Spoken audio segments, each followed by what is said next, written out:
Well, we start this half hour with a closer look at how the pandemic has impacted the restaurant industry in Detroit. Thank you for staying with us. I'm Glenda Lewis. And I'm Alan Campbell. And for some, the state's decision to allow more people inside may or may not make a difference to their bottom lines. Our Andrea Isom went to Detroit to talk to a few restaurant owners to get their candid perspectives on the math and the money.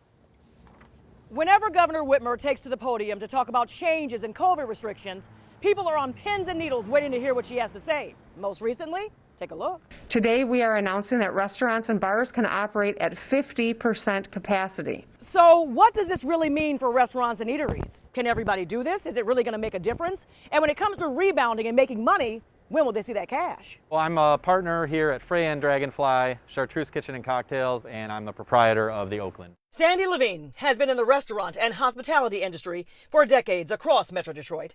That is why we thought he would be great to help us break down this topic for you to a T. It's different for every establishment. 50% of 200 seats is very different than, 50% of 50 seats. At the Oakland, we can probably add a few seats. At Chartreuse, it really doesn't make much of a difference because of the layout. The max we can do is about 30%. When we set up our patio tables, that's almost doubles our seating.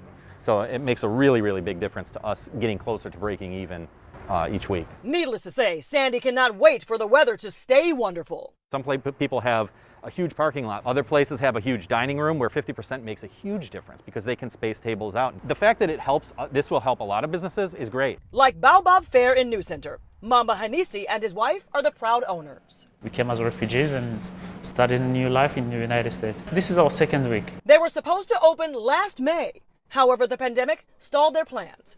But for them, the governor's news of loosening restrictions came right on time. We thought we're gonna go bankrupt even before we open. Does the math add up for you?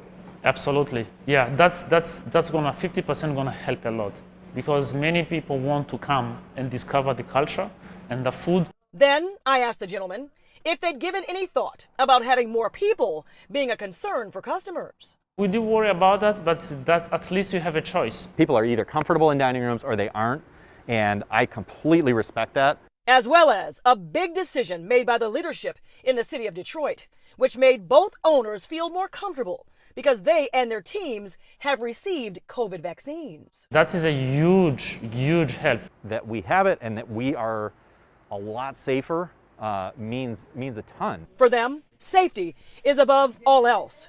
You cannot have continued success without it. In Detroit, I'm Andrea Isom, 7 Action News.